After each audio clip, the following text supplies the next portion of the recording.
नमस्कार. संस्कार वर्ग चॅनलमध्ये आपलं सर्वांचं स्वागत. आता आपण चातुर्मास म्हणजे काय हे बघणार आहोत.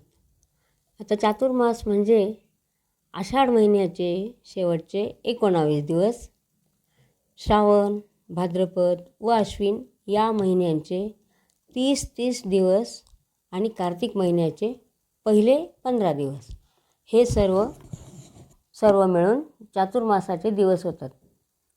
असा मिळून सर्व चातुर्मास होतो. आता आषाढी एकादशीला विष्णू योग निद्रेत जातात. ही आषाढी एकादशी याला देवशयनी एकादशीसुद्धा म्हणतात. तर आता यावर्षी 17 जुलैला आषाढी एकादशी आहे. तेव्हापासून या चातुर्मासात काय व्रत करायचे ते आपण ठरवू शकतो. काय करावे, काय नाही करू. गुरुपौर्णिमेला गुरूंचे पूजन करायचे, म्हणजे गुरूंना वंदन करून त्यांचे आशीर्वाद संपन्न करून आपण निरनिराळी व्रते आचरणात आणू शकतो. जसे चातुर्मासामध्ये विष्णू सहस्रनाम वाचावे, हरिपाठ वाचावा, अश्वत्थाची नित्य उपासना करावी, म्हणजे पिंपळाच्या झाडाजवळ तुपाचा दिवा लावावा, त्याला रोज आपल्या इच्छेप्रमाणे प्रदक्षिणा घालाव्या. नंतर तुळशीची पण सेवा करू शकतो आपण. तुळशीजवळ रांगोळी काढावी, दिवा लावावा अशी आणि पूजन करावं तुळशीचं. नंतर एखादा नाममंत्राचा जो जप असेल त्याच्या आपल्या होतील तितक्या माळा कराव्या. काही का होईना निदान एक तरी नित्यनेम लावून घ्यावा ह्या चातुर्मासामध्ये. त्याच्याने आपली आत्मोन्नती होते आणि शांती मिळते.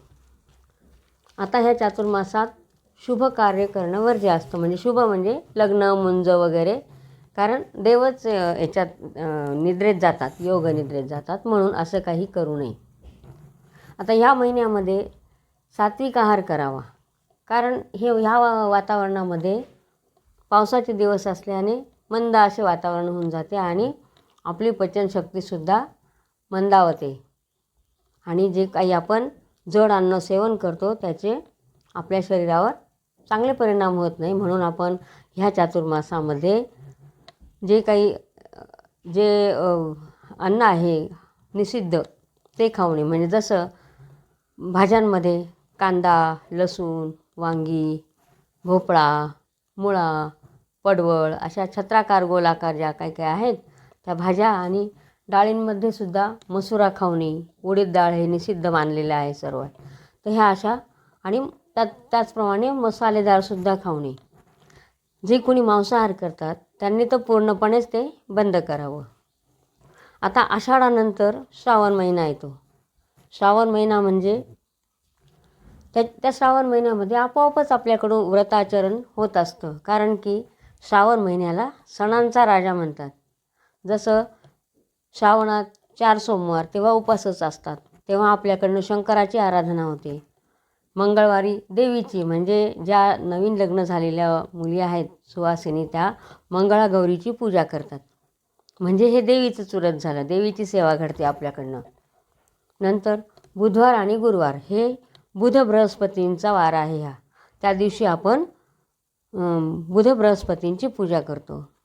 शुक्रवार हा पण देवीचा, जिवती आईची पूजा करतो आपण. त्यानंतर शनिवारी अश्वत्थ म्हणजे पिंपळाची पूजा, मारुती आणि शनिदेव यांची उपासना होते आपल्याकडनं. आणि रविवारी आदित्य राणूबाईची पूजा म्हणजेच सूर्यनारायणाची उपासना करतो आपण.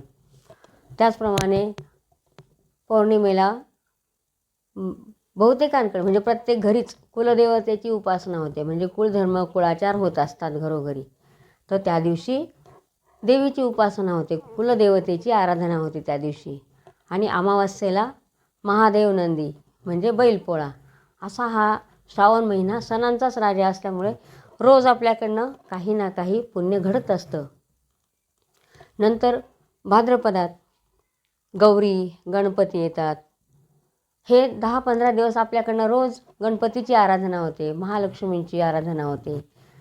आणि अनंत चतुर्दशीला गणपती विसर्जन झालं की मग आपल्याकडनं पूर्वजांची सेवा घडते. पूर्वजांची आठवण काढतो आपण आणि त्यालाच पितृपक्ष म्हणतात.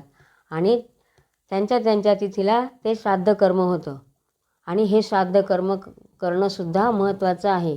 पितृपक्षात अन्नदान जास्ती करावं, हे अन्नदानाचं पुण्य जास्ती प्राप्त होतं. त्यानंतर नवरात्र येतं. नवरात्रात देवीची पूजा अर्चा होते, म्हणजे ते पण आपण देवीचीच सेवा करतो, ते पण पुण्य आपल्याला मिळतं. नंतर दसरा येतो. कोजागिरी पौर्णिमेला देवीचा उत्सव हा सुरूच असतो. नंतर दीपावली येते. दीपोत्सव सुरू होतो तेव्हा. हा दीपोत्सव कार्तिकी एकादशी आणि कार्तिकी पौर्णिमेपर्यंत असतो. म्हणजे कार्तिक महिन्यामध्ये आपण हा दीपोत्सव साजरा करतो. कार्तिक महिन्यामध्ये कार्तिक स्नानाचं महत्त्व जास्त आहे. तर जे आपण त्याची सुरुवात करतो कार्तिक महिन्यापासून, पहाटे उठून स्नान करायचं, त्याला कार्तिक स्नान म्हणतात. तर हे कार्तिक स्नान असतं ते कार्तिकी पौर्णिमेलाच याची समाप्ती होते. अशा प्रकारे या चातुर्मासाच्या काळात, म्हणजे आषाढी एकादशी ते कार्तिकी पौर्णिमेपर्यंत सर्व नियम पाळून आपण जप, तप, साधना, आहार हे सर्व योग्य प्रकारे जर केलं तर आपल्या शरीरातील सत्व, रज, तम ह्या त्रिगुणांवर विजय मिळून आपली जी चित्तवृत्ती आहे ती शुद्ध झाल्यानंतर पांडुरंगाच्या चरणी आपण सर्व अर्पण करतो. आणि नंतर आपल्याला मग हे जर सर्व केलं योग्य प्रकारे तर आपल्याला आत्मिक समाधान मिळतं आणि शांतता मिळते.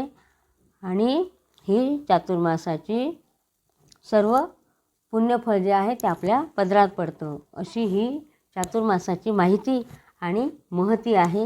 ही मी तुम्हाला सांगितलं. याप्रमाणे आपण सर्व करू शकतात. धन्यवाद.